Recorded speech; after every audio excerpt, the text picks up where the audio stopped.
Ceci étant, deux lycéennes de la région lyonnaise, Alicia Violet et Clarisse Gratalou, ont fait une plaidoirie à la finale régionale du Mémorial de Caen, intitulée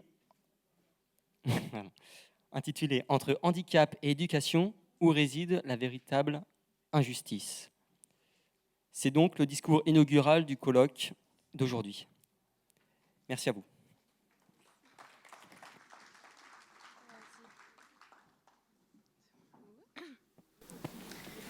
Imaginez une petite fille parmi tant d'autres, avec ses rêves et ses angoisses, ses illusions et ses tentations, ses défauts et ses qualités.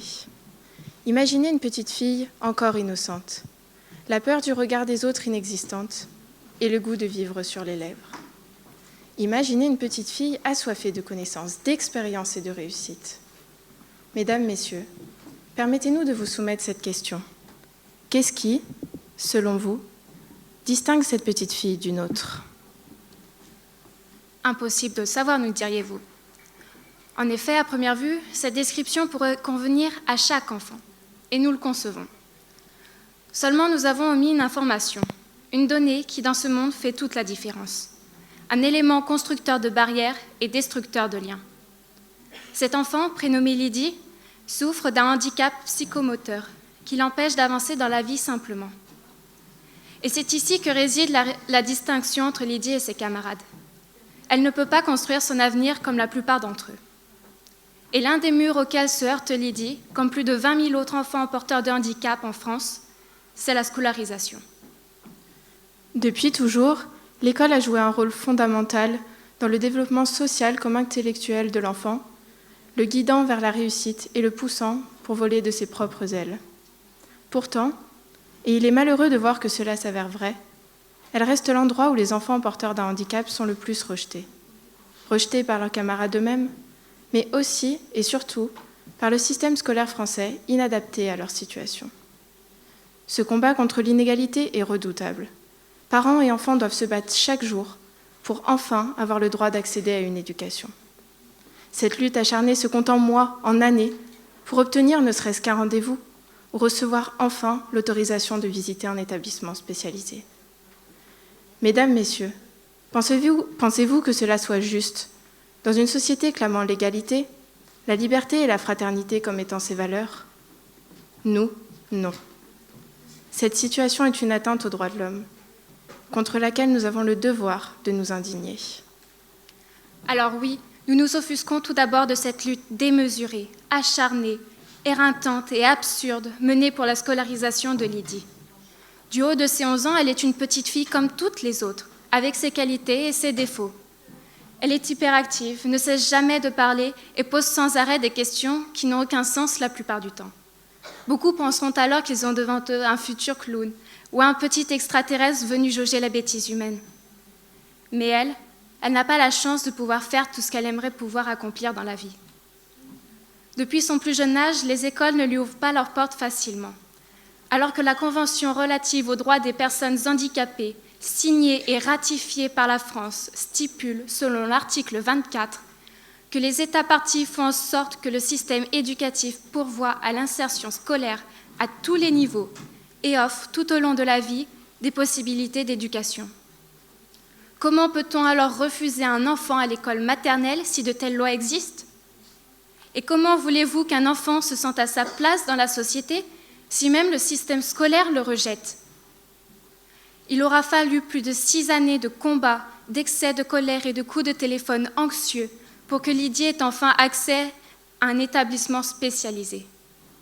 Comment peut-on laisser des parents vivre dans l'inquiétude, dans la tourmente quant à l'instruction de leur enfant?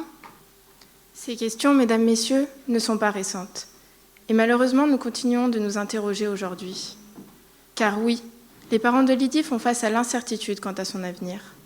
Elle atteindra l'an prochain ses 12 ans et sera donc contrainte de quitter l'Ulysse qui l'avait accueillie jusqu'ici. Une demande a pourtant été faite il y a plus d'1 an pour un institut médico-éducatif, un dispositif adapté à ses besoins, mais aucune réponse n'a été reçue à ce jour, faute de ne pas encore avoir obtenu l'accord de la maison départementale des personnes handicapées. Ses parents devront-ils cesser toute activité professionnelle pour s'occuper d'elle, de la même façon que les parents de Mario, un ancien camarade de Lydie, ont cessé de travailler Devront-ils renoncer à l'épanouissement et à la scolarisation de leur enfant dans la société? Mais surtout, devront-ils encore accepter que les droits de leur fille soient bafoués? Lydie est malheureusement confrontée à ce problème. Et nous sommes tous très angoissés quant à la réponse que ses parents recevront d'ici à la fin de l'année. Pourtant, elle a le droit à un avenir, à une chance de s'épanouir dans la vie adulte. Elle a droit à des relations sociales, à des camarades de classe, au bonheur tout simplement. Il est inadmissible que des rêves d'enfants soient brisés sans argument recevable. Vous nous diriez alors que des lois existent. Il est vrai que le gouvernement français a fait des efforts, et nous le concevons. La loi du 11 février 2005 pour l'égalité des droits et des chances en est l'exemple même.